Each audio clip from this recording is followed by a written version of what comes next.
2017년 한국계 작가 이민진의 소설 파친코를 읽을 때 테레사 강로우는 이렇게 생각했다. 이 소설을 TV쇼로 만드는 건 정말 어려운 일이겠다. 그녀는 점이영 03년부터 미국 굴지의 에이전시 WME에서 일한 베테랑 에이전트였다. 아카데미상을 받은 영화감독 알폰소 쿠아론, 데이미언 샤젤 등과 일했고 폭발적 인기를 얻은 HBO의 TV 시리즈 왕자의 게임도 그녀의 손을 거쳤다. 그러나 파친코는 한국인 주연의 1910년에서 1980년대를 아우르는 시대극인데다 배경도 부산 영도와 일본, 미국 등 스케일이 거대했다. 그만큼 많은 제작비가 필요했다. 이때는 봉준호 감독이 영화 기생충으로 자막에 1인치 장벽을 뛰어넘어달라고 미국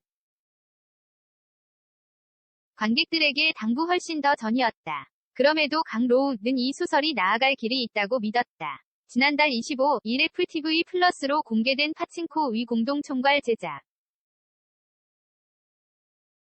자 테레사 강로우를 1일 화상 인터뷰로 만났다. 빈원부 모님을 위해 만든 시리즈 강로우는 파친코를 읽고 떠올린 자신의 가족을 위해 이 시리즈를 만들어내기로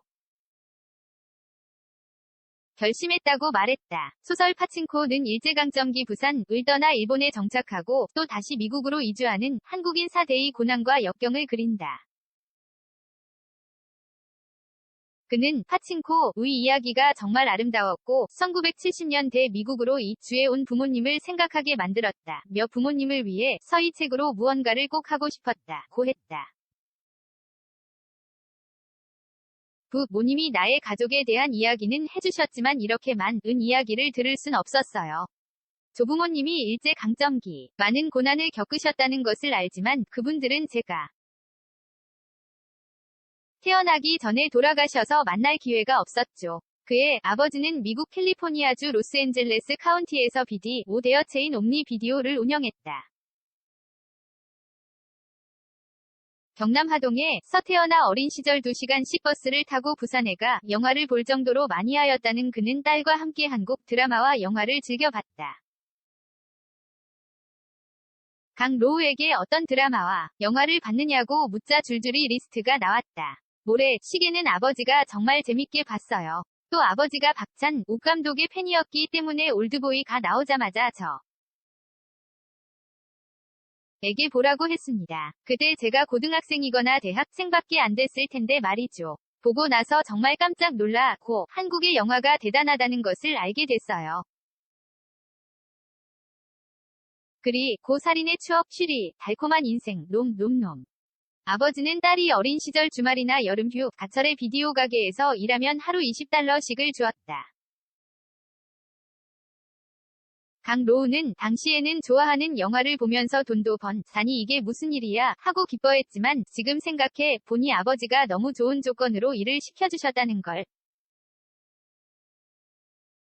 깨달았어요 하고 웃었다. 이런 부모님 밑에서 자라자 신이 할리우드에서 지금의 위치에 오르게 된 것이라고 그는 강조했다. 빈원 기모노 입고 유치원 졸업사진 찍은 사연. 그녀가 파친코를 만들기로 한 또 다른 이유는 한국의 역사를 세계에 알리고 싶었기 때문이었다. 강로우는 미국에서 자라면서 아무도 한국에 대해 잘 모른다는 느낌을 받았다. 며 유치원 시절을 이야기했다. 자신이 유일한 아시아인인 유치원에 다녔던 그녀는 졸업사진에서 기모노를 입고 있다. 당시 전통 복장을 입고 사진을 찍는 것이 규칙이었는데 선생님들이 한국을 몰라 그녀를 일본인이라 생각하고 기모노를 입혔다는 것이다. 그때의 기억이 오래도록 남았어요. 파친코에도 미국에서 시아인을 만나면 중국인이냐 일본인이냐라고 묻는다는 대사가 나와요. 그런데다 일본이 한국을 식민 지배했다는 역사는 더더욱 아는 사람이 없죠. 저는 세계 사람들에게 한국의 역사를 알리고 싶었습니다. 또 미국 로스앤젤레스 캘리포니아대 UCLA에서 아시아계 미국인과 인류학을 공부한 그는 대학대 자이니치의 역사를 조사한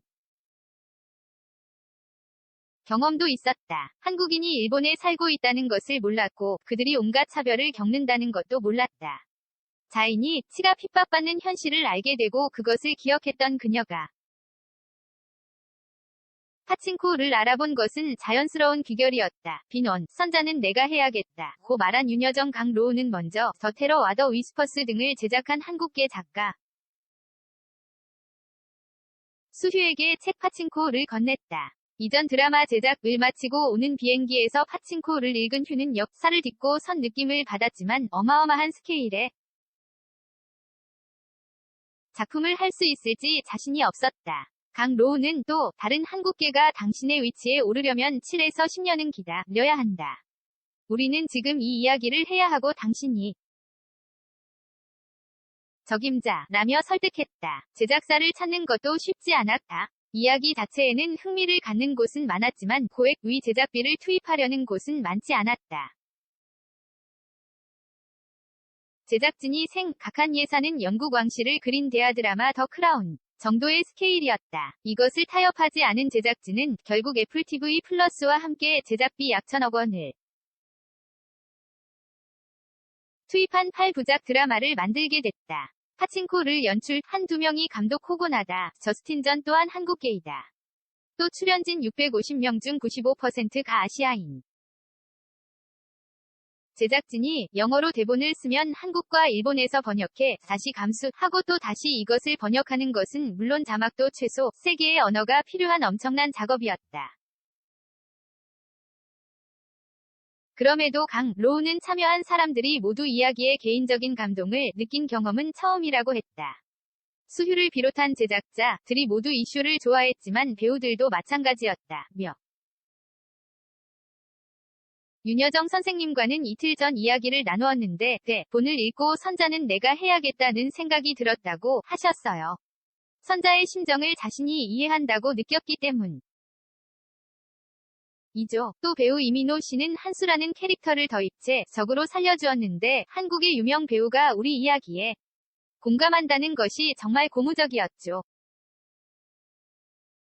파친코 가마, 침례 세상에 나온 뒤에는 한국인뿐 아니라 다양한 국적의 시청자로부터 공감의 메시지를 받고 있다고 그는 말했다. 파친코는 왕이나 여왕, 대통령의 이야기가 아니라 상에서 생존하는 사람들, 피플의 이야기입니다. 한 세대가 다음 세대를 위해 희생하고 또 그 다음 세대로 나아가는 이야기는 지금도 세계 곳곳에서 벌어지고 있죠. 유럽 출신인 친구들이 나의 엄마와 할머니도 이런 삶을 겪었다는 이야기를 합니다. 제작진도 모든 가족에겐 선자가 있다는 이야기를 했거든요. 지극히 한 국적인 이야기가 보편성을 갖게 됐다는 사실이 매우 기뻤습니다. 빈원 영화 기생충 기바람에 깜짝 놀란 미국 제작자들 나의 부모님이 지금의 나를 만들었다고 강조. 한강 로우에게 그가 본 한국 문화는 어떤 특성이 있는지 물었다. 그는 우선 어릴 때부터 봤던 영화는 물론 김기영, 이창동, 박찬욱, 김지훈, 김성수, 연상호, 황동혁, 류승 완 이경미 감독 등의 팬이라고 털어놨다. 또 BTS뿐 아니라 H.O.T, 1TYM, 쿨, 2NE1, 블랙핑크, 박효신, 크러쉬 등 K-팝 음악을 아주 오래 전부터 지금까지도 듣고 있다며 한국 문화에 자신감이 있었다고 했다. 한국에는 많은 역경과 고난을 거치면서 생겨난 고유의 한과 흥이 있어요. 저에게 영화 제작은이 한과 흥을 표현하는 것으로 느껴졌습니다. 한국인들이 정말 노래를 잘 하잖아요. 미국의 팝음악과는 감성이 다르죠. 저는 한국 영화와 음악의 그런 부분을 정말 존경합니다. 그래서 오징어 게임을 비롯해 최근 한국 콘텐츠가 사랑받았을 때 그것이 시간 문제라고 는 생각했지만 실제로 이루어져 기쁘고 행복했다고 말했다. 그는 나의 부모님은 항상 한국인임을 자랑스러워했고 올림픽 경기에서 미국과 한국이 싸울 때 늘 한국을 응원했다며 웃었다. 또 영화 기생충이 개봉했을 때 미국 로스앤젤레스의 많은 작가, 감독, 배우들이 곳곳에서 상영회를 열어 이 영화를 보았고 충격을 받았다고 했다. 할리우드 업계 사람들은 이런 아이디어를 생각할 수 있다니 놀랍다고 했다. 그러면서 강로우는 글로 벌 스트리밍 플랫폼이 기울어진 운동장을 바로 잡고 있다. 고 봤다. 그는 어릴 적에는 한국 영화나 드라마를 보려면 그것을 잘 아는 사람을 찾아가야 했다며 지금은 누구나 핸드폰으로 손쉽게 볼 수 있으니 사람들이 한국 컨텐츠를 더 보고 싶어 할 것이라고 했다. 또 파친코를 통해 더 많은 기회의 장이 열리기를 기대한다고 덧붙였다. 파친코가 다양성의 문을 열 수 있다면 성공이 라고 생각해요. 한국의 재능 있는 감독과 작가들의 이야기에 더 과감한 투자가 이뤄지길 바랍니다. 한국의 창작자들에게 스스로를 믿으라고 이야기해주고 싶어요. 열정은 전염성이 있다고 생각해요. 내가 갖고 있는 열정이 점차 사람들을 타고 번져나가면서 그것은 현실이 되니까요. 그러니 당신의 본능, 당신의 직관을 믿으세요.